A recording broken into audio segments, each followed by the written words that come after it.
override Python's inner operator? If I am creating my own class in Python, what function should I define so as to allow the use of the in operator, e.g.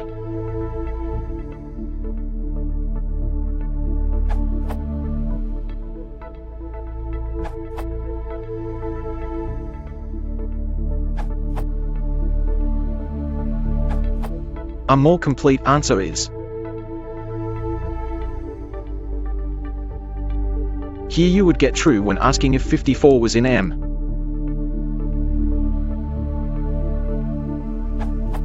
See documentation on overloading __ contains __.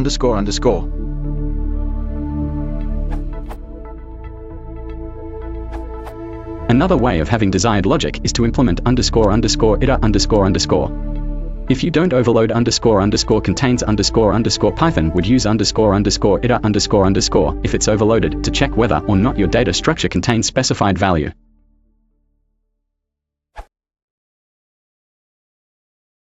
If you want to support the channel, please consider liking and subscribing.